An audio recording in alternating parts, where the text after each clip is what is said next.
খেতে প্রান্তরে কবি জীবনানন্দ দাশ। ধীর সম্রাটের রাজ্যে বাস করেছি, অবশেষে একদিন দেখেছি 2-3 ধনু দূরে। কোথাও সম্রাট নেই, তবু বিপ্লব নেই। চাষা বলদে নিঃশব্দটা ক্ষেতের দুপুরে। বাংলার প্রান্তরের অপরাহ্ন এসে নদীতে খাঁড়িতে মিশে ধীরে বেবিলন লন্ডনের জন্ম। মৃত্যু হলে তবুও রয়েছে পিছু ফিরে। বিকেল এমন বলে একটি কামিন এইখানে দেখা দিতে এলো তার কামিনীর কাছে। মানবের মরণের পরে তার মমির গহ্বর 1 মাইল রৌদ্রে পড়ে আছে। আবার বিকেলবেলা নিভে যায় নদীর খাড়িতে। একটি কৃষক শুধু ক্ষেতের ভিতরে তার বলদের সাথে সারাদিন কাজ করে গেছে। শতাব্দী তীক্ষ্ণ হয়ে পড়ে।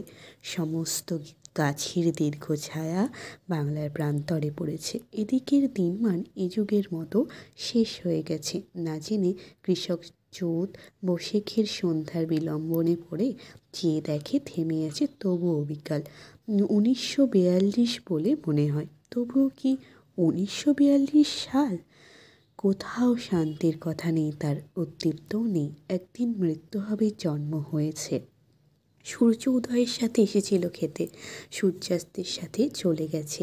সূর্য উঠবে জেনে স্থির হয়ে ঘুমায় রয়েছে।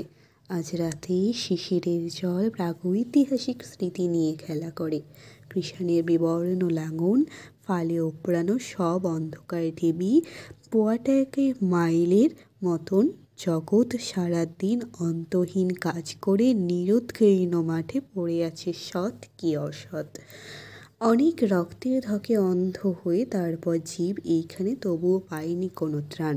বৈশাখের মাঠের ফাটলে এখানে পৃথিবী অসমান, আর কোনো প্রতিশ্রুতি নেই। কেবল খড়ের স্তূপ পড়ে আছে 2-3 মাইল, তবুও তা শোনার মতো নয়। কেবল কাস্তের শব্দ। পৃথিবীর কামানকে ভুলে করুণ নিরীহ নিরাশ্রয়, আর কোনো প্রতিশ্রুতি নেই। জল পিপি চলে গেলে বিকেলে নদী কান পেতে নিজের জলের সুর শোনে। জীবাণুর থেকে আজ কৃষক মন জেগেছে কি হেতুহীন সম্প্রসারণে। ভ্রান্তি বিলাসে নীলাচ্ছন্ন সাগরে চৈত্রকুশ 93 ও সোভিয়েত শ্রুতি প্রতিশ্রুতি যুগান্তরের ইতিহাস অর্থ দিয়ে কুলহীন সেই মহাসাগরের প্রাণ।